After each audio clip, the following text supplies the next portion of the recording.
Today we will start unit 3rd,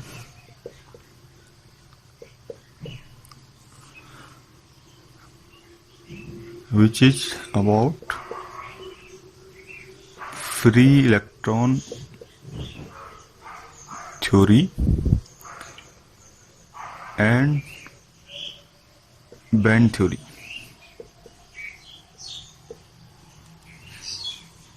These are two theories to explain the property of metals or property of solids. First one is free electron theory and second one band theory. So this free electron theory was evolved when people at that time have no knowledge of any concept of quantum mechanics, and they were familiar with classical mechanics. So first we will see that what are free electrons. It is also called free electron gas theory of solid. So first we will see what are free electrons. Now if you see configuration of any metal, so there is nucleus at the center, and if you see the configuration, so these inner cells are fulfilled in any metal you can select. These inner cells either maybe two inner cells or three inner cells in any metal's configuration. But if you see the outermost cell, which is this one, in this outermost cell there are less than 4 electrons. So if you see any configuration of any metal, you will see that in outermost cell or outermost cell there are less than 4 electrons in this cell. So the inner electrons, these type of inner electrons, are closely bounded with this positive nucleus charge. So if you consider this metal, so these inner electrons which are in inner cells are bounded with the attractive force of this nucleus positive charge. But as you go out outer side, this interaction goes weaker. So these outermost electrons feel less interaction or less attraction by this positive charge. So you can say that these electrons are not bounded by this positive nucleus. So if they are not bounded, this means these outermost electrons are free to move throughout the volume of metals. If this is the sample of metal, so these free electrons are free to move throughout the volume of this specimen of metal. So for this, these electrons are called free electrons. So I think you have understand the concept of free electron. Free electron means in any metals the outermost electrons are free to move and they do not feel so much attractive force by the nucleus. So they can freely move throughout the whole volume of metal. So these are called free electrons. And the conduction or the conductive property of metal, which you know that metal are highly conductive compared to insulators and semiconductors. So the conductive property or the conduction in electrons which is very high in metals, is due to these free electrons. So if you apply any electric field between these two ends of metal, so in influence of the electric field, these free electrons can move easily compared to semiconductors and insulators. So you can say that metal are highly conductive, and they are highly conductive due to these free electrons. So these free electrons take part in the conduction of electricity or thermal energy in metals. So this is all about free electron. What are free electrons? So as we know that in that time there was no evolution of quantum mechanics. So to explain the property of metals, scientists have used classical mechanics to explain the property of any solid or any phenomena. So in classical mechanics, and to explain the property of metal, they have used kinetic theory of gas to explain the behavior of electrons in metal, and to explain the behavior of metals, and to property of metals like electrical conductivity, thermal conductivity, and so on. So they used kinetic theory of gas, and they compared these free electrons with gas as a gas molecule, and by assuming some assumption of this kinetic theory of gases, they also assume free electron gas theory. So if you recall kinetic theory of gas, which you have learned earlier in your 12th, so there are some assumptions in kinetic theory of gases. You can see that first one, that the gas molecule are very small,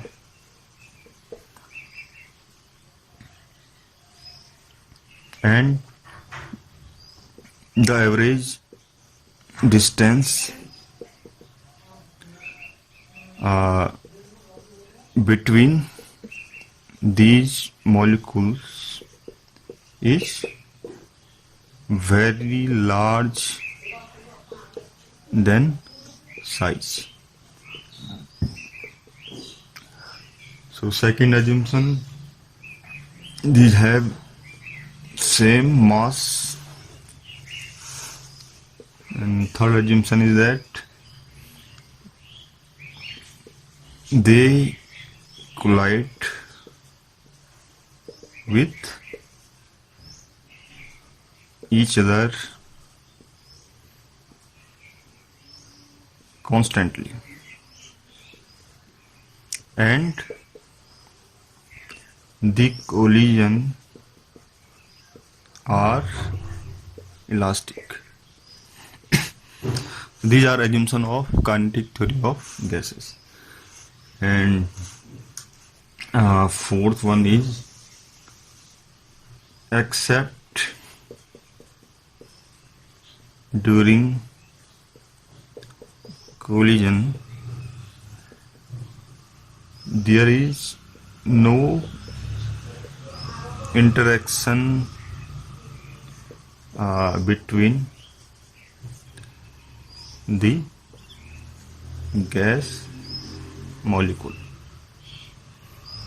And first one is, they are in thermal equilibrium.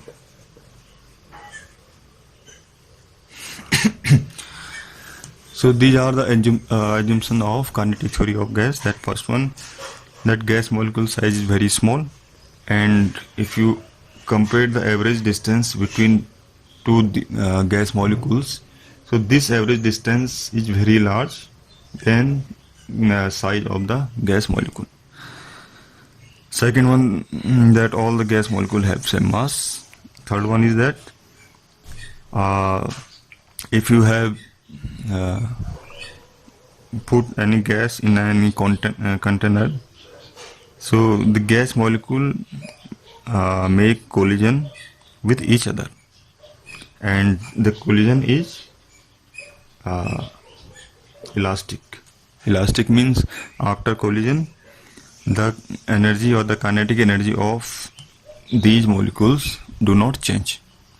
So this is third assumption. Fourth one is that except the collision, and except during the collision, there is no interaction between the gas molecule. Means the gas molecule will interact only when they collide with each other. Suppose these are many molecules of gas.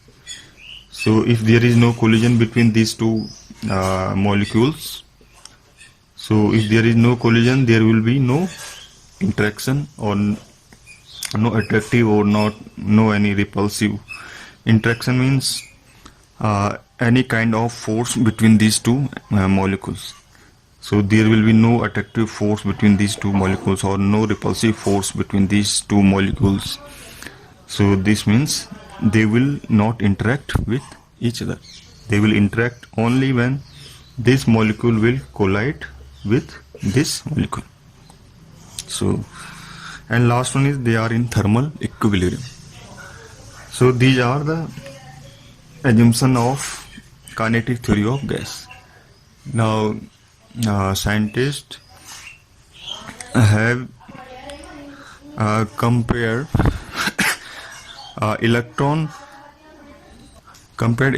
with the gas, and applied these assumptions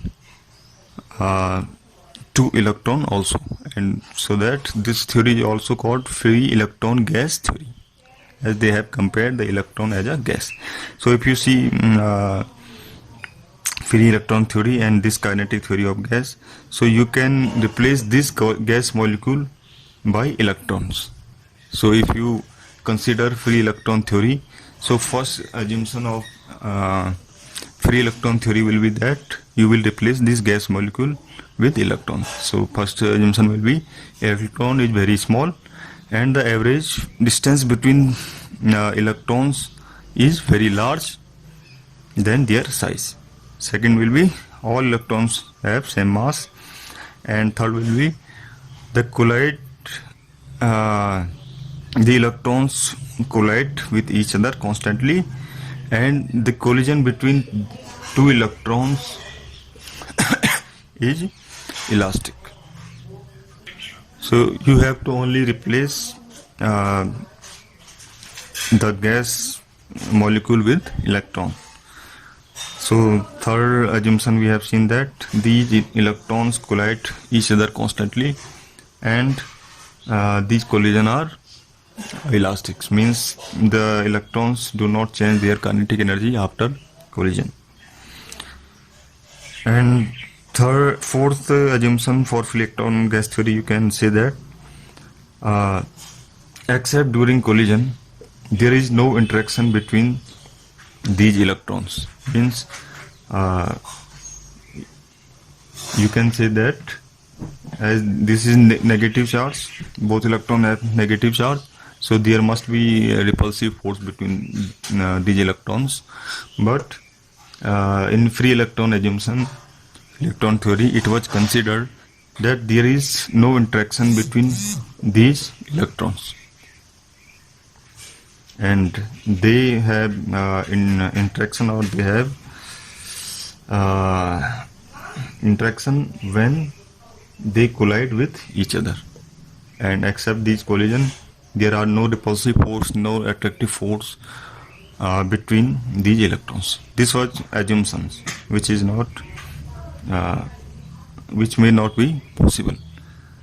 So if you see uh, metal actually, there will be also a positive core which is nucleus, and there will be electrons with this nucleus. So there will be also an attractive force between these electrons and this nucleus, and there will be a repulsive force between different electrons. So in kinetic theory, free electron gas theory, these two interactions were neglected. Said that the interaction between these electrons, or the interaction between nucleus and electrons, all these type of interaction are not possible in matter. So this is also called root theory of electron gas. And last one is that all the electrons are in thermal equilibrium. But these assumption, or assuming these postulates, there are also some property which cannot be explained, such as specific heat, or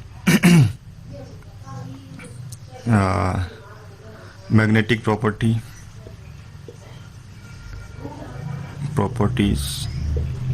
and there are other property also which I have not explained by assuming these assumptions.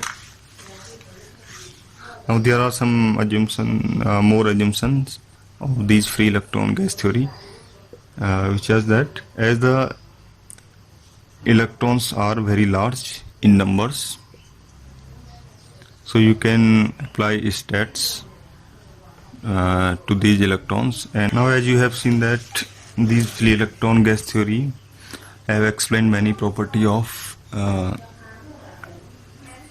metals, but failed to explain some property of metals like specific heat and some other property also. So and another scientist, which was Lorentz, have made some correction to these assumptions and provided Lorentz-Drude theory by making some corrections in the Drude theory.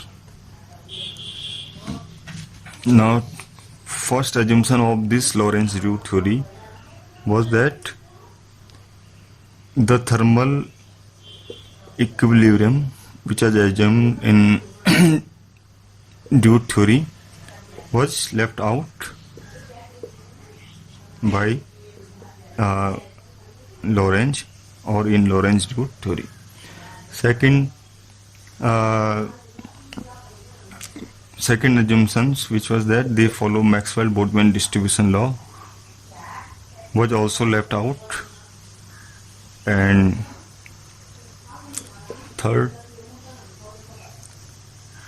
the Lorentz has provided and has used Boltzmann transport equation to explain the kinetic energy and transport of electrons. So this was called Lorentz-Drude theory, and he have left out some assumptions which were made in Drude theory, like the thermal equilibrium, which was assumed by Drude, was left out, and the Maxwell-Boltzmann distribution was also left out, and Lorentz have provided has used a Boltzmann transport equation to explain the kinetic property and transport of electrons. So this was all about free electron theory and Lorentz-Drude theory of metals. After some time, there was evolution of quantum mechanics, and then another scientist, Sommerfeld